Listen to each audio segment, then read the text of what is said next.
Hola, mi nombre es Juan Ramón Castro y hoy vamos a tratar lo que serían las teorías del crecimiento económico. Y para ello vamos a comenzar hablando de o preguntándonos cómo es que un país se vuelve próspero. Esa es la gran pregunta que mantuvo ocupadas a las mentes más brillantes durante todo el siglo XX en cuanto a la economía. Hoy vamos a hacer un viaje por esas grandes ideas para entender las teorías que buscaron descifrar el origen de las riquezas de las naciones. A ver, esta va a ser la ruta que vamos a utilizar. Primero vamos a aclarar una diferencia fundamental, luego exploraremos dos visiones totalmente opuestas sobre el crecimiento y de ahí pasaremos a preguntarnos por qué algunos países parecen no arrancar nunca y al final veremos qué ideas surgieron para romper ese estancamiento. Antes de meternos de lleno con los modelos y las fórmulas, hay una idea básica que lo cambia todo. A menudo escuchamos hablar de crecimiento y desarrollo como si fueran necesariamente sinónimos, pero para los economistas la diferencia es abismal. Entenderla es el primer paso para descifrar todo este gran debate. Bueno, vamos a desglosarlo para que quede súper claro. El crecimiento económico es puramente numérico. Se trata de producir más cosas, producir más, por ejemplo, más carros, más celulares, es decir, que el número del PIB sea más grande. En cambio, el desarrollo económico es cualitativo. Claro que incluye el crecimiento, pero se hace la pregunta, ¿la gente vive mejor, tiene acceso a mejor salud, a mejor educación, a los bienes, a las necesidades? Es una mirada mucho más completa de lo que es el verdadero progreso. Ahora, si entremos en materia con nuestro primer gran pensador, vamos a hablar de Domar. Para él la economía no era un paseo por el parque, era más bien como caminar por el filo de una navaja. Aquí está la idea central de Domar, y es realmente brillante. Cada vez que una empresa invierte, por ejemplo, en una nueva fábrica, pasan dos cosas a la vez. A corto plazo, gasta dinero, paga salarios, compra materiales y todo eso crea demanda. Pero a largo plazo, esa fábrica aumenta la capacidad de la economía para producir y ahí es justamente donde está el nudo del problema. Para usar esa nueva capacidad se necesita todavía más demanda en el futuro. Esta frase lo resume a la perfección. No es suficiente con que la inversión de hoy sea igual a lo que se ahorró ayer. ¿Y por qué? Porque la inversión de ayer ya creó nueva capacidad productiva. Para que la economía no se detenga y empiece a haber desempleo, la inversión de hoy tiene que ser mayor para generar la demanda que compre toda esa nueva producción. Es una carrera que nunca termina. Esta es la pregunta del millón que Domar se propuso responder. Y lo más fascinante es que no solamente se quedó en la teoría, sino que lo llevó a una fórmula matemática para encontrar esa tasa de crecimiento exacta, esa que nos mantiene en el filo de la baja sin caernos ni para un lado ni para el otro. Bien, aquí tenemos la famosa fórmula de Domar.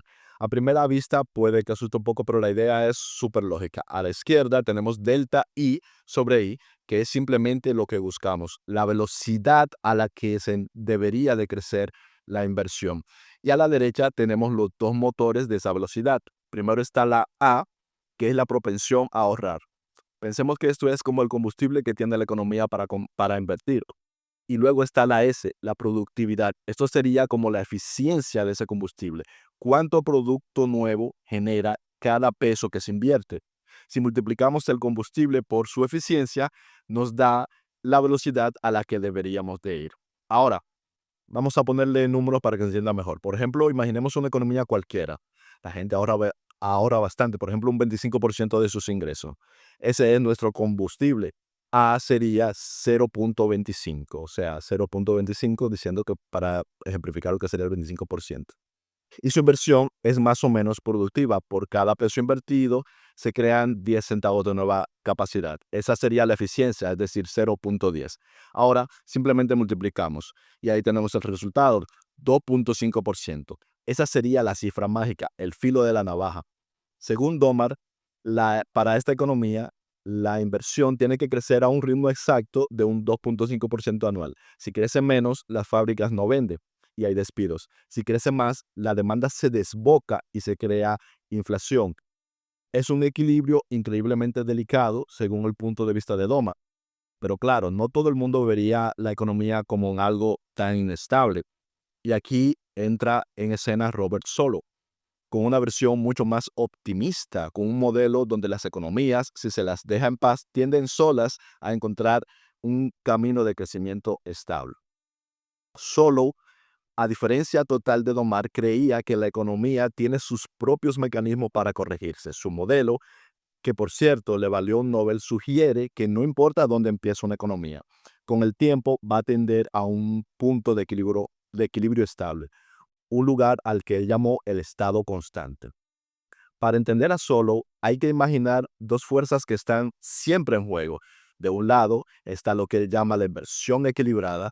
Esto es como el mantenimiento básico de la economía, lo mínimo que hay que invertir para darle herramientas a los nuevos trabajadores y reemplazar las máquinas que se van haciendo viejas. Por otro lado está la inversión real, que es simplemente lo que la gente y las empresas de verdad están ahorrando e invirtiendo. Todo el modelo de Solow se basa en qué pasa cuando estas dos fuerzas chocan. El momento clave es cuando estas dos fuerzas se igualan. Ese sería el estado constante. Es como el destino natural de la economía según este modelo. Un punto donde lo que se invierte de verdad es exactamente lo que se mantiene para lo que se necesita para el mantenimiento. Y a partir de ahí, la economía entra en una ruta de crecimiento sostenido y sobre todo estable. Ok, y lo bueno del modelo de Solow es que nos permite jugar a qué pasaría si. Es decir, por ejemplo, ¿qué pasa si un gobierno lanza una política para que la gente ahorre más? Y aquí se ve la valla del modelo. Si la gente ahorra más, la inversión real sube de golpe. De repente se invertiría mucho más que el simple mantenimiento. El resultado sería que la economía empezaría a acumular más capital, habría más máquinas, mejores herramientas para los trabajadores y la productividad debería de dispararse y el país se haría más rico hasta que llega a un nuevo estado constante, pero en un nivel superior de productividad y el ciclo se repetiría. Muy bien. Los modelos de Domar y Solow son fantásticos para entender economías que ya están funcionando. Pero ¿qué pasa con las naciones más pobres? ¿Por qué parece que algunas naciones están como atrapadas sin poder arrancar? Para responder a esto necesitamos a otros pensadores. El primero que dio una respuesta radical fue Joseph Schumpeter. Para él, las economías no crecen de forma tranquila, sino a base de sacudidas, es decir, de revoluciones. Y el héroe de esta historia es el empresario innovador, el que deja o crea algo nuevo que deja todo lo anterior obsoleto. Pensemos en cómo los servicios de streaming, por ejemplo, como Netflix, destruyeron el negocio de alquilar películas. Este proceso de destrucción creativa, decía Schumpeter, es el verdadero motor del desarrollo. Un país se estanca, según Schumpeter, cuando le faltan estos innovadores. Luego tenemos a Rangel Nusser, que se enfocó directamente en el problema del estancamiento. Él creó un concepto que se hizo mundialmente famoso para describir por qué los países pobres siguen siendo pobres. Esta frase muy simple, que a la vez se considera poderosa, captura la esencia de lo que él llamó el círculo vicioso de la pobreza. Dice él, un país es pobre porque es pobre.